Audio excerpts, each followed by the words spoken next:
তো এখানে একটা সোজা সাপটা আমার একটা চ্যালেঞ্জ আছে। পরিচয় দিয়ে দিই, আমি ভারতীয় বিজ্ঞান ও যুক্তিবাদী সমিতির একজন কর্মকর্তা এবং প্রবীর ঘোষের পর যে 50 লক্ষ টাকা চ্যালেঞ্জ সেটা আমি রেখেছি, আমার নামেই আছে। সেই চ্যালেঞ্জে অনেকগুলো পয়েন্টস আছে, তার মধ্যে একটা পয়েন্ট আমি রেখেছি কি, যদি কেউ দাবি করেন ঈশ্বর আছে, তাহলে সেই দাবিদারকেই প্রমাণ করতে হবে ঈশ্বর আছে কি নেই। তার জন্য 50 লক্ষ টাকার খোলা চ্যালেঞ্জ।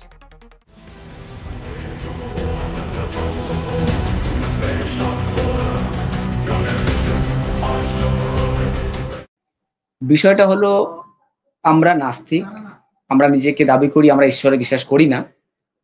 তো এই দাবিটা তো আমরা হঠাৎ তো করিনি।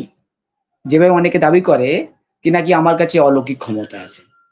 তো শুধু দাবি তো যে কেউ কিছু করতে পারে। কেউ বলে আমি ভূত দেখেছি, কেউ বলে ভূত আছে, কেউ বলে আমি ভগবান দেখেছি, ভগবান নাকি আছে। তো দাবি করা খুব সোজা, কিন্তু প্রমাণ করাটা হলো কঠিন। প্রমাণটা যখন প্রশ্ন উঠে আসবে, তখন প্রমাণটা কোন জায়গায় করবেন, তাহলে সেই প্ল্যাটফর্ম তৈরি হবে চ্যালেঞ্জের।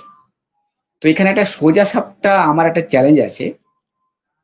পরিচয় দিয়ে দিই, আমি ভারতীয় বিজ্ঞান ও যুক্তিবাদী সমিতির একজন কর্মকর্তা এবং প্রবীর ঘোষের পর যে 50 লক্ষ টাকা চ্যালেঞ্জ সেটা আমি রেখেছি, আমার নামেই আছে। সেই চ্যালেঞ্জে অনেকগুলো পয়েন্টস আছে, তার মধ্যে একটা পয়েন্ট আমি রেখেছি কি, যদি কেউ দাবি করেন ঈশ্বর আছে, তাহলে সেই দাবিদারকেই প্রমাণ করতে হবে ঈশ্বর আছে কি নেই। তার জন্য 50 লক্ষ টাকার খোলা চ্যালেঞ্জ। চ্যালেঞ্জটা কেন রেখেছি, কেউ অনেকে বলেন, অনেক মানুষ ঈশ্বর বিশ্বাস করেন, আমি নিজে ঈশ্বর বিশ্বাস করি। সেটা হলো যুক্তি তর্কের নিরিখে। তাহলে যদি ঈশ্বর থেকে থাকে, তাহলে ঐশ্বরিক ক্ষমতা, ঈশ্বরের ক্ষমতা থাকবে কোনো না কোনো মানুষের তো কাছে থাকবে। যেভাবে অনেকে বলেন আমি ঈশ্বরের অবতার, বা আমি অলৌকিক ক্ষমতার মাধ্যমে আহ, ঈশ্বরের শক্তি প্রাপ্ত করেছি সাধনার মাধ্যমে। তো এরকম নাকি পৃথিবীতে অনেক মানুষই ছিলেন। ছিলেন মানে এখন যদি ধরা হয় এখনো কেউ আছেন, তাহলে তাকে শুধু আমাদের সামনে, অর্থাৎ আমার সামনে একটা ঐশ্বরিক ঘটনা ঘটিয়ে দেখাতে হবে।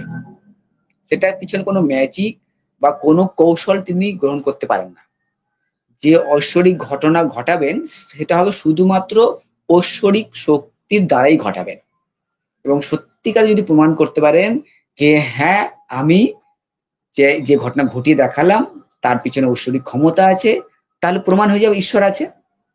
তাহলে একদম সোজা সাপটা হলো, যেখানে একটা চ্যালেঞ্জের মাধ্যমেই ঐশ্বরিক ক্ষমতা প্রমাণ দিয়ে এটা প্রমাণ করা যায় ঈশ্বর আছে, তো সেখানে কারো সঙ্গে ঘন্টার পর ঘন্টা কুযুক্তি তর্ক বিতর্কের কোনো প্রয়োজন দেখি না যে ঈশ্বর আছে কি নেই।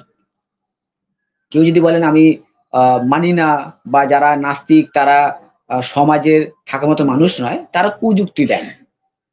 আমি যে পত্রিকায় চাকরি করি সেখানে অনেক মানুষই আছেন যারা ঈশ্বর বিশ্বাসী, তর্ক বিতর্ক হয়।